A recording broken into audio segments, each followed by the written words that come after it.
let's discuss this.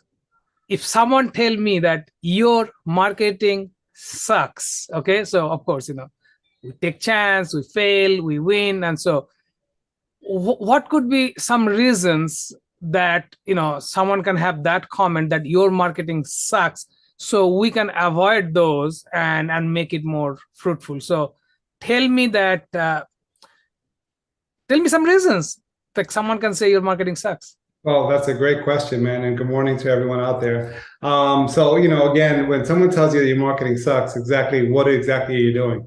Marketing never ends. It's just something that's just always there, unfortunately. And when you're kind of starting this marketing thing that you're doing for your business, there's a process behind it. I mean, a long process. And you're always going to think about, the 5 W's we say: the who, the what, the why, the when, and the how, right? And so we started with, with many things that we're trying to do. And again, let's talk about who first, right? So, and again, as we're going to talk about this is going to be, this is going to be a long conversation, just so you know. But when we talk about who, that who is very important, because who are you marketing your audience? Who are you marketing to? Your audience is the who. And that's how you're going to kind of turn around and make sure that that audience is engaging to what you have. Because if you're marketing correctly, then your audience is going to take that in and say, okay, great. Now what? What's the next step? And again, so when we start marketing, let's determine who are we going to market to. That is the first thing we have to do to make sure we understand the demographics, the person that's going to be buying, what they're going to be buying, how they're going to be buying, and all those things behind on the who answer that you need to have to that question. And that'll be the beginning of this funnel, we call, to ensure the fact that you start this marketing process correctly versus not correctly. So I got that. So who is very important, because it's kind of like a plate of food. You have a food.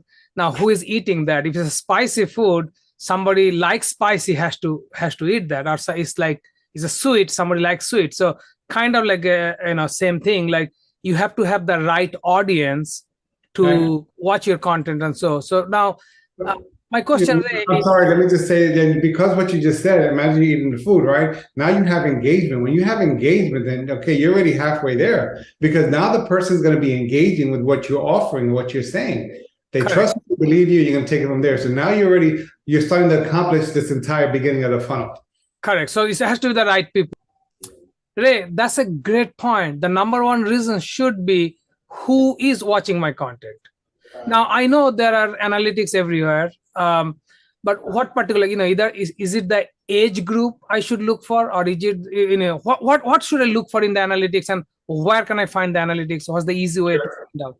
That's a great question. So I can tell you one of the tools that offered in every platform, which is analytics. You can on your website analytics, as well as on Facebook and Instagram and many other platforms out there that show that. Again, you want to make sure that you are in the process of having that conversation with the people that you want to make sure that you're having that conversation with. So that who is very important, and the analytics gives you those information that you need. And again, when you're looking at making sure you're hitting that audience, what points are you saying to ensure the fact that we are conveying the message of who you're trying to target?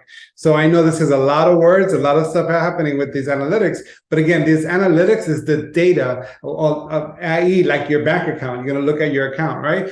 Your analytics is going to share with you exactly who are you performing this information to. So Ray, great point. Yeah. And I can share a little bit of my knowledge of what I did, say in YouTube, when I put like a video ad, and if I see the most of my audience is 18 to 24-year-old, because that's, even though in real estate, we have to market to everyone. But with the content or the marketplace I market to, either it's a city or area, whatever it is, 18 to 24-year-old, but I'm in the home buying and selling business. So how many client I'll get in that age? Probably none.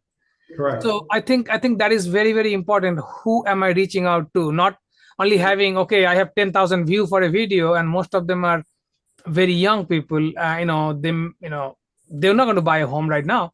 Right, and this is why those tools are so important, to make sure that you are hitting the specific people that you want to make sure you kind of you want them to receive what you're trying to tell them. That's why the targeting portion of any type of advertising is the most important and most effective to give you what you're trying to get. If you need someone that wants to buy a house, guess what? Someone who's doing searches for homes, again, that's a target you can actually add so you can kind of start now reeling them in so they know exactly what you're trying to offer them. So again, that's what makes a great tool, to make sure you have all those tools attached to it. Correct. So, it is very, very important that, who we targeting to.